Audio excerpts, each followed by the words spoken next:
guys, kumusta po kayo? Ngayon po ay magluluto ako ng baked crusted salmon and sweet potato. And then a little simple salad for lunch. And let's go guys, welcome to my vlog! Okay guys, this is my ingredients. This is romaine lettuce. I'm gonna use for salad, but I have to wash it first. So this one is spinner. It's good to use to wash it, and then I'm gonna add little carrots, sliced carrots for my salad, and then these tomatoes.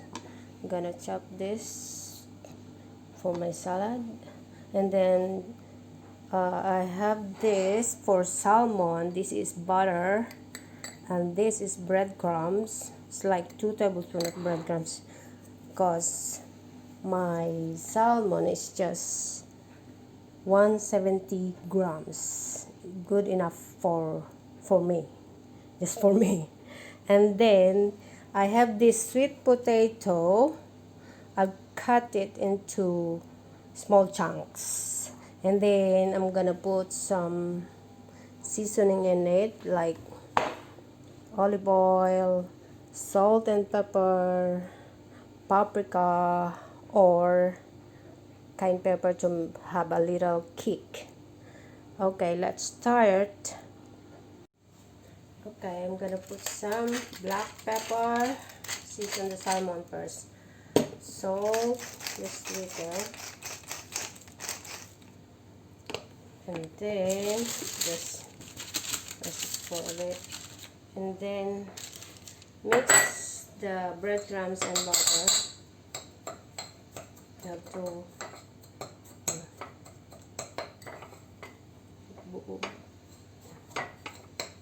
medyo matigas pa yung butter, hindi pa nag-melt.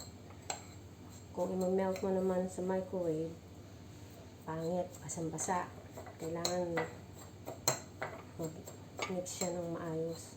And then just put little salt, probably bits taste, and then black pepper. And then I'm gonna add this lemon zest, yung yellow ng salmon zest tawag.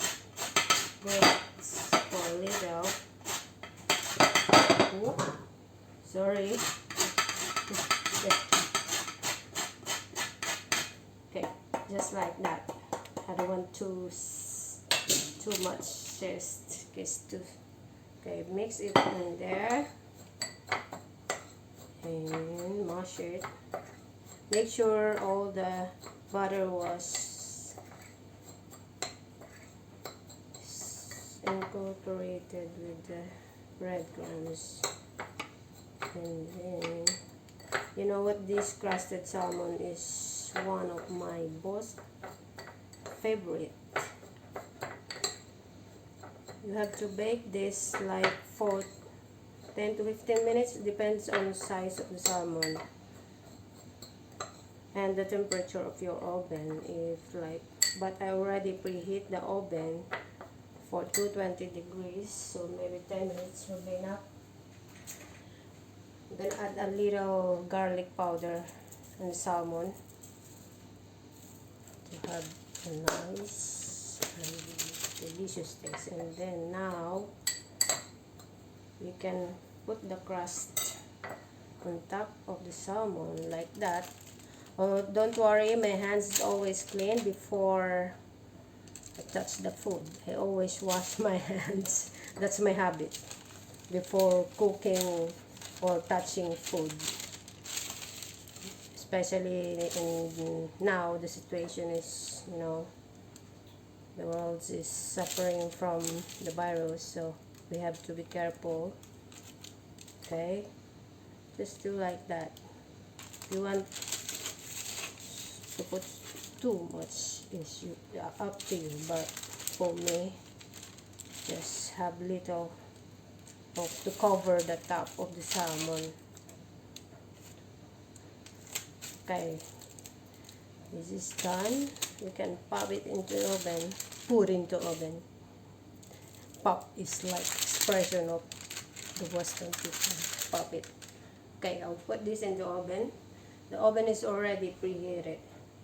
preheated. Okay guys, and then wash my hands.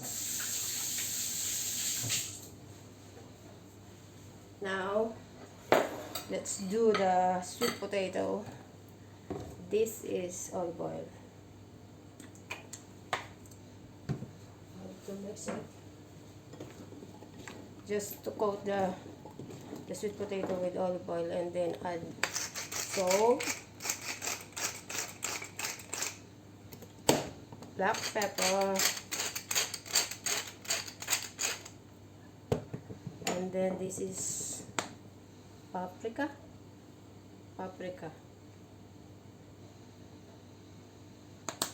just little, just to have beautiful color. And this is cayenne pepper, is spicy, or chili powder.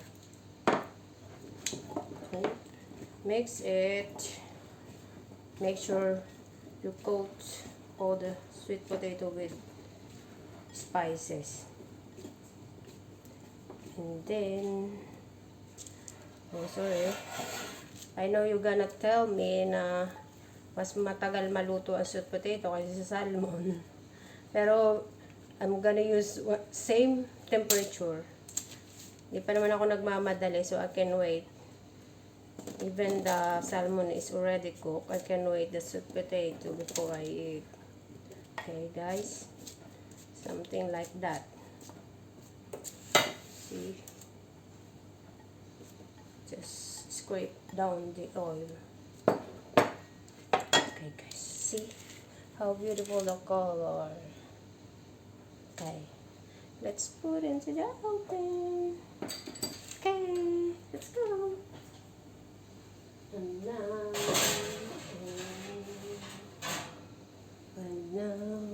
I'll show you guys how it looks when it's in the oven.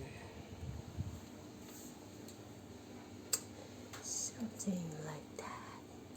See? Okay. Okay, let's do the salad. Okay, let's make the salad.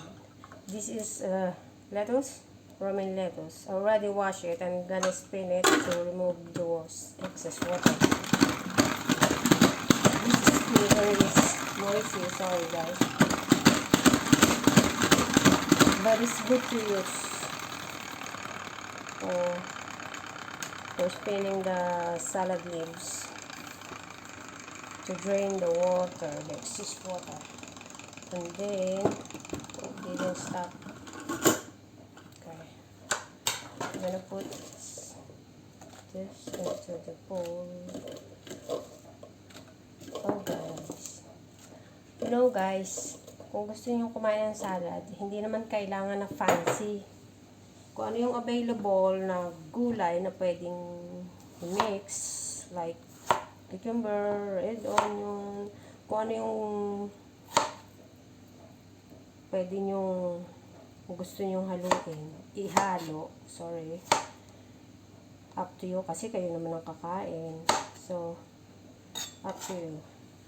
This is 1 tomatoes. Oh, what happened to the oven? Some sweet sauce for that.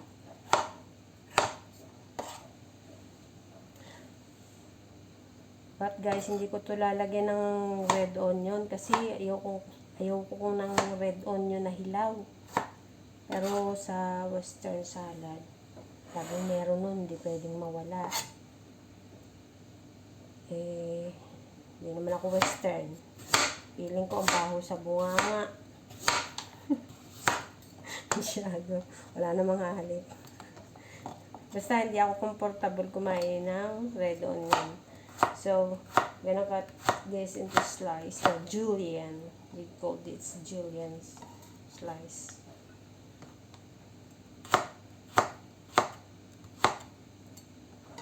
This is a big meal for one people. For one person. I can have the leftover salad at sweet potato naman mamaya. So, don't worry. Gusto ko lang ganito ulit. Kasi isang gawaan dun to save the time, gas. Okay. Enough. But I'm gonna use this little. I don't want to waste these carrots. I'll add all. So, it's not wasting. Pasensya na kayo. I'm not professional chef. Kaya, yung pag-slice ko, kung saan ako komportable. Kayo din naman, di ba, ganun. Kahit alam ko yung proper way ng pag-handle, but hindi ako comfortable. So, yung nagawa ko yung komportable ako gawin. So, guys, I give you some tips. Gawin nyo ang gusto nyo. Gawin nyo ang kung saan kayo komportable at kung saan kayo masaya. Okay, now, I'm gonna make the dressing. I have 2 tablespoons of extra virgin olive oil here. And then little sugar. Just to distract the acids. Distract talaga. And then this is red wine vinegar. The simple dressing. Like 3 teaspoons of red wine vinegar. 1,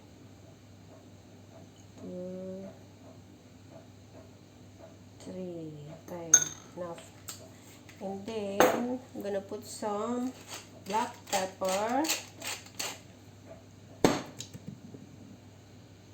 O, magtataka kayo bakit may sugar ang aking dressing. Kailangan po yun sa mga like sa mga acid. Pag gumagamit kayo ng acid like lemon, yung suka natin, vinegar, para yung acid niya. Hindi ko alam kung anong tawag eh. Basta kailangan yun at to balance the salt. Then again, like when making adobo, 'di ba? Kailangan ng kaunting sweet. Hindi pwedeng puro suka at toyo lang. Ewan ko yung iba kasi hindi gumagamit. So, let's do this. This is salt. I'm gonna put some salt. So, like the dressing. Ang camera ko ay gumagalaw. Hindi ko alam kung bakit may mumo. May mumo yata. May mumo. Okay. Ito. Salt. Just to have some taste. And then, gonna mix the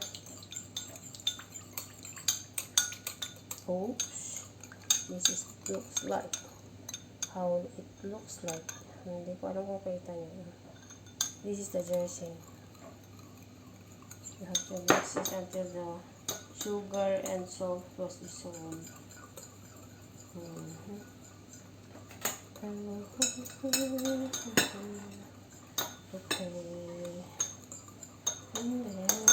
this is the salad. Wala pong onion o cucumber. Ito lang yung gusto ko. Just simple salad. Okay, I'm gonna put some salt. Oh, okay, enough. Black pepper. Sa inyo na yun kung ayaw nyo lagyan ang inyong salad ng salt and pepper. Pero ako lagi akong naglalagay kahit hindi ako ang kakain. Kasi feeling ko, yum. Walang lasa pag hindi yun nilagyan. Parang bland yung salad. Okay. You can add some cheese like feta cheese, halloumi cheese. Medyo salty. Kung meron po kayong cheese na ilalagay, huwag na po lang yung lagyan ng asin. Kasi yung feta at saka halloumi, maalat. Kaya hindi na, yun. Kumbaga, additional saltiness yung pag inasinan nyo pa. Medyo maalat na yun. How it looks like. I'm gonna put more dressing. Para maligo sa sabaw. Hindi na. Joke lang. Okay, mix. Okay. My salad is done.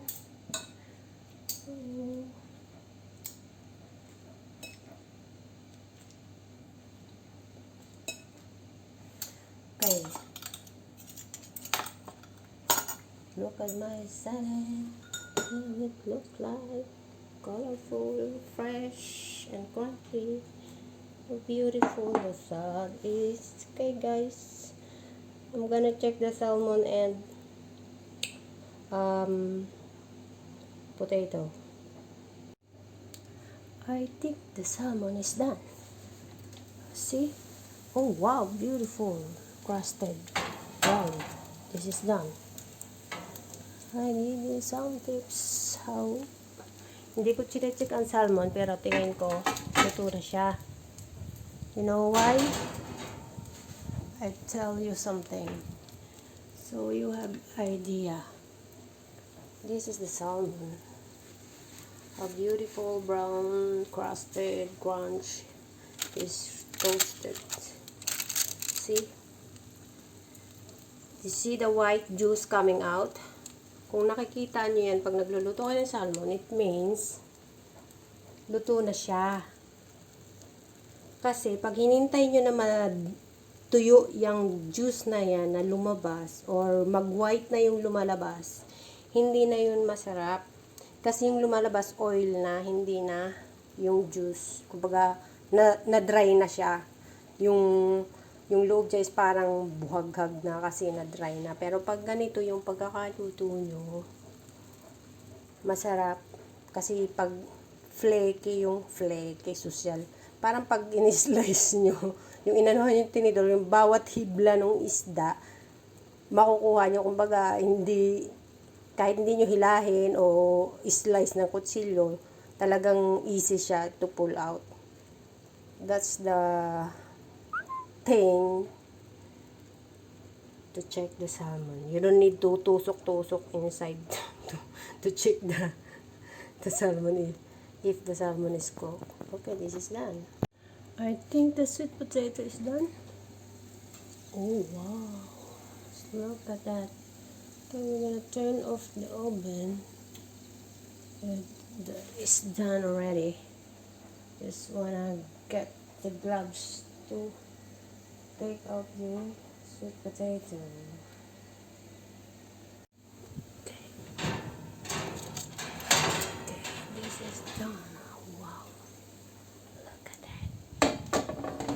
It's done. Let's go, guys. Let's put on a plate. Oh, look at that. Crusted sweet potato. Not crusted, it's like crunchy on the side. Crunchy. Oh, not burn, it's like perfect. Yum yum. Okay guys, this is ready. Oh, nice and fresh food for lunch. Kayo ba guys, kumain na? Let's go and eat. Thank you for watching me. Okay, I'll show you my lunch, my food. If you didn't eat yet, you can join me. This is my food. How it looks like.